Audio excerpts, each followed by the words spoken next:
Halo teman-teman. Halo. Jadi di sini kita lagi kedatangan tamu nih. Siapa dah? Dengan nomor siapa? Om Ridwan. Om. Halo. Jadi Om Ridwan ini sebagai apa dah? Sebagai ketua dari komunitas pemburu tekes Surabaya. Salam kenal. Ketua dari Pemburu Diecast Surabaya, yaitu salah satu kolektor Hot Wheels ya? Iya. Hot Wheels di Surabaya. Jadi kita mau Sedikit berbincang Ya. tentang Hot Wheels. apa aja yang ada di komunitas Hot Wheels tuh. Boleh. Jadi saya akan memulai beberapa pertanyaan ya.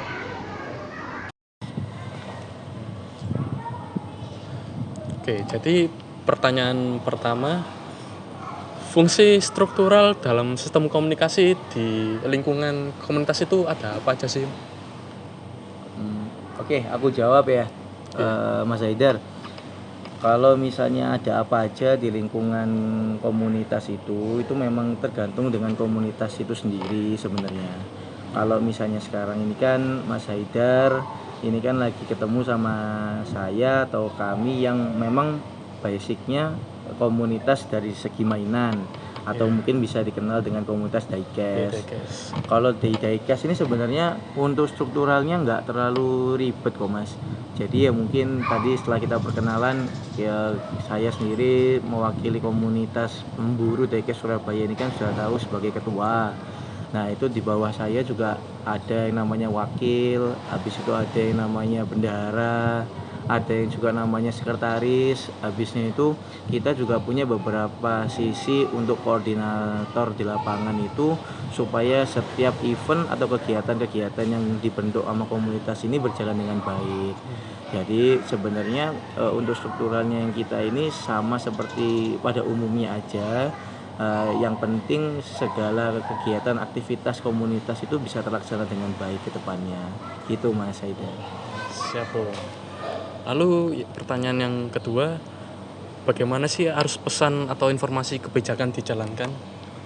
Jadi gini, kalau untuk komunikasi sama halnya juga kok seperti yang kalau bicara tentang struktural, kita tidak ada komunikasi yang seperti apa yang beribet atau seperti apa ya. Komunikasi kita selama ini hanya melalui WhatsApp paling banyak itu. Habis itu kalau misalnya ada kegiatan-kegiatan informasi dari teman-teman yang di luar sana, ada event-event tuh biasanya kita juga bisa dapat dari Facebook ataupun dari Instagram. Jadi ya media-media sosial yang gampang lah biasanya yang secara umum bisa kita temukan di kehidupan kita sehari-hari. Jadi kalau untuk komunikasi sejauh ini dengan teman-teman hanya melalui media-media seperti itu aja. Ya terutama juga salah satunya komunikasi yang kita selalu bentuk itu adalah kita punya agenda kopdar rutin Mas. Jadi di mana setiap bulan itu seluruh member itu diundang di suatu tempat tertentu untuk supaya kita bisa berkomunikasi dengan lebih baik lagi, mengenal satu sama lainnya. Itu Mas cara kami untuk berkomunikasi dalam komunitas ini. Siap. Terus ada nggak sih hambatan dalam menyampaikan pesan atau informasi? Kalau hambatan pasti ada. Bah, kalau misalnya dibilang banyak ya enggak, dibilang sedikit ya enggak. Jadi pasti ada Mas Haidar. Cuman kalau hambatan yang terlihat jelas itu memang kita itu kan namanya komunitas itu kan menyatukan pikiran dari berbagai macam kepala, berbagai macam itu pandangan juga. Jadi memang sulit untuk misalnya kita itu ketika misalnya ada suatu event atau apa yang kita adakan, terkadang kegiatan-kegiatan itu berbenturan dengan kegiatan-kegiatan mereka. Itu salah satu kendala yang memang sangat jelas lah, karena kan nggak bisa kita istilahnya menentukan jadwal pasti yang semua orang bisa lah, itu kan sulit sekali itu Mas Haidar. Jadi ya memang itu pertama kendala. Terus yang kedua memang tidak menutup kemungkinan terkadang dalam suatu komunitas itu memang ada istilahnya itu orang yang memang saling suka istilahnya. Jadi saling nyaman satu sama yang lainnya. Jadi main circle itu. Bener. Kalau circle itu kan harusnya circle itu besar Mas Haidar, tapi ternyata kalau yang saya lihat enggak kok, cuma hanya pertemanan yang mungkin saling cocok. Saling Kadang-kadang cocok, iya. si A cocok sama si B, dan itu justru malah membuat komunitas itu makin berwarna kalau menurut saya bilang. Karena kan setiap orang kan memang butuh tempat yang cocok untuk dirinya sendiri juga, walaupun itu ada dalam suatu komunitas besar seperti pemburu diecast Surabaya ini. Jadi hambatannya sih sejauh itu hanya itu aja, sama komunikasi paling penting. Iya, siap Bung. Lalu pertanyaan selanjutnya, faktor pendukung untuk menyampaikan pesan atau informasi itu bagaimana sih? Untuk faktor pendukung ya, Iya. alhamdulillah komunitas pemburu diecast Surabaya ini itu kan termasuk komunitas yang sudah lama, termasuk yang tertua juga yang ada di wilayah Surabaya, kota Surabaya. Jadi sejauh ini dukungan-dukungan sebenarnya itu juga terlihat jelas dari komunitas-komunitas lain, terutama untuk komunitas yang basicnya toys. Jadi kita juga ada beberapa teman-teman yang mungkin berkecimpung di komunitas kayak minifigure, action figure seperti itu. Habis itu ada RC remote control. Habis itu ada juga dronistista apa lupa saya itu. Pokoknya yang berkaitan dengan drone seperti itu. Jadi memang komunikasi kita sejauh ini antar komunitas lain pun juga berjalan dengan baik. Dari situ sebenarnya yang membuat komunitas pemburu diecast Surabaya ini sejauh ini semakin solid, karena ternyata di dalamnya komunitas itu sendiri yang terjadi di pemburu diecast sendiri itu mereka pun juga tidak melulu hanya suka ke diecast aja. Terkadang mereka juga ternyata suka ke komunitas yang ada fotografinya, ada yang juga mainan Gundam dan lain sebagainya. Ternyata luar biasanya di situ. Jadi perlunya komunikasi antar komunitas itu yang membuat kita itu semakin besar. Hingga sampai saat ini. Baik. Jadi pertanyaan tambahan, apa sih yang bikin komunitas PDS ini beda dari yang lain? Wah, ini pertanyaan sulit ini. Gini Mas Edar, kalau perbedaannya sebenarnya mungkin dari segi komunitas PDS ini atau pemburu diecast sendiri ini, salah satunya memang yang tidak ditemukan di komunitas lain itu kita selalu punya yang tadi saya bilang, kopdar rutin. Kopdar rutin itu memang mungkin sampai saat ini memang hanya di pemburu diecast saja, yang setiap bulan kita selalu ada momen itu di minggu ketiga atau minggu keempat di setiap bulan itu. Nah, kita basecampnya itu biasanya paling sering ada di Jemur Sari, terutama di kafe Kopi Lega. Di sana kalau misalnya teman-teman mau sendiri, Mas Haidar sama Mas Ian nanti mau datang silakan Mas, nanti siapa tahu bisa lebih kenal kita juga. Nah, kalau untuk perbedaannya juga sebenarnya perbedaan mungkin di sini pun yang saya lihat itu ternyata bukan hanya ditempati oleh anak-anak seperti sumuran seperti kita. Mungkin kisaran umur 25 ke atas, 20 ke atas. Tapi ternyata ada yang masih SD, ada yang masih SMP, itu juga ternyata mereka pun setelah tahu tentang nama kita kan soalnya aktif di berbagai macam media sosial, mereka juga tertarik untuk bisa join. Nah, itu yang membuat kita itu makin berwarna Mas. Jadi bukan ternyata yang dibilangnya itu wah ini hobinya bapak ini bapak, ternyata juga anak-anak kecil yang memang seharusnya anak kecil itu suka, ternyata juga sudah mulai memikirkan tentang koleksi. Nah, mungkin dengan adanya komunitas ini itu bisa membantu mereka untuk menentukan koleksi-koleksi apa yang cocok untuk mereka dan layak untuk dikoleksi. Gitu Mas.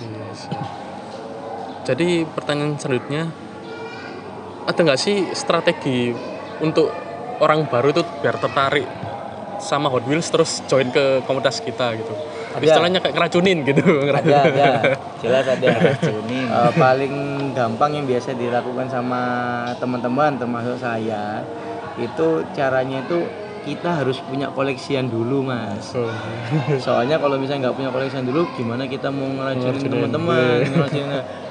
kan sebenarnya basic koleksi kita ini kan sebenarnya ini kan berbasis kayak apa tuh mini scale ya, Iya, mini scale mini dari scale. suatu kendaraan. Satu kendaraan. Nah, kalau misalnya kita tuh punya teman-teman yang memang notabene dia suka tentang tentang otomotif dan sebagainya, aku yakin nggak mungkin ditolak tentang koleksi-koleksi seperti ini. Apalagi kalau tahu di dinding rumah kita ternyata ada banyak pajangan yang berkaitan dengan Hot Wheels atau merek-merek semacamnya, itu mancing bener itu. Pancingan lah ya. Dan apalagi ternyata kalau misalnya di satu sisi mereka yang awalnya tidak tahu, yang dipikir ini hanya mainan anak-anak, ternyata punya nilai value, nilai investasi. Jadi banyak kan, dulu tuh saya pertama kali masuk ke dunia diecast ini tuh mungkin sudah sekitar 3 sampai hampir 4 tahun yang lalu sebenarnya. Jadi dulu itu pertama kali saya tahu juga ini apa sih mainan-mainan kok kayak anak kecil dan sebagainya. Tapi yang saya pikirkan juga, kenapa kok Hot Wheels ini ternyata sudah umur 30 sampai 40 tahun yang lalu bahkan di seluruh dunia masih eksis penuh komunitas dan penggemarnya. Nah, berarti kan ada something ini di antara dinilai value dari koleksian ini. Nah, ternyata memang beberapa itu yang kita bisa temukan yang paling gampang di Alfamart, Indomart aja harga 30.000 ternyata bisa dijual sampai ratusan ribu. Itu kan sesuatu yang benar-benar membuat investasi di rumah kita, dan satu juga membuat istri-istri itu senang. Ternyata itu keluar uang itu bukan cuma buat belanja mainan, ternyata juga bisa dijual lagi, dicuanin lagi. Ya itu sih Mas. Jadi pertanyaan terakhir, ada nggak sih pesan buat kolektor pemula atau yang mungkin mau join ke PDS ini? Untuk pesan ya, jangan pernah takut untuk memulai dulu aja, karena segala sesuatu kalau namanya hobi itu pasti didasari dari mencoba awalnya Mas. Mencoba lama-lama, bahkan jangan bicara soal komunitas diecast atau hobi yang mini scale miniatur seperti ini. Hobi-hobi lain pun sebenarnya sama, olahraga ataupun apapun sama. Jadi untuk teman-teman, ayo jangan takut untuk mencoba. Karena satu hal yang aku perlu sampaikan, koleksi diecast atau Hot Wheels, Tomica, Matchbox dan semacam merek-merek yang kalian tahu di luar sana itu adalah hobi yang positif. Jadi mungkin ini anggapannya apa yang dulu kita nggak pernah bisa beli waktu masih kecil, minta orang tua sulit dan sebagainya, harus nangis-nangis dulu, harus ranking dulu baru bisa dibelikan. Nah, setelah kita sudah besar, kita punya rezeki sendiri, mungkin waktunya kita itu untuk menyalurkan apa yang terpendam dulu. Nah, makanya dengan hal seperti itu yang tadi saya sampaikan sebelumnya, ada nilai value, ada nilai investasi, ada market value yang luas juga ketika kita mau menjual apa yang kita sudah rasa bosan. Itu yang membuat kalian harus berpikir 2 kali untuk mencoba hobi diecast ini. Jadi semoga teman-teman apapun tuh beli aja, mau itu yang disebut Fantasia, mau yang disebut real car tuh yang mobil yang masih ada di jalan-jalan lah, yang nyata, coba aja dulu. Jadi nanti ketika kalian coba, lama-lama kalian tahu. Dan satu hal, jangan sampai hanya mencoba aja, cari tempat atau wadah komunitas yang memang membuat kalian tuh jadi semakin banyak informasi tentang hobi yang mau kalian selami.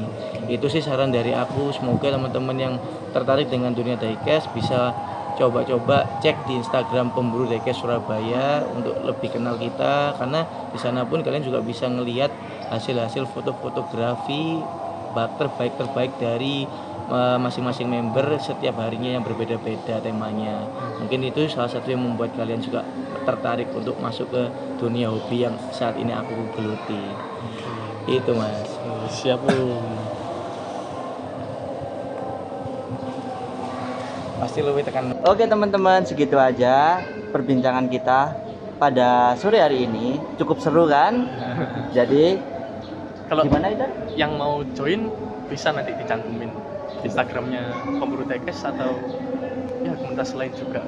Jangan malu-malu teman-teman, biar kalian tetap bisa memperbanyak teman-teman kalian ataupun yang informasi terkait diecast atau mainan-mainan yang imut-imut yang kalian suka.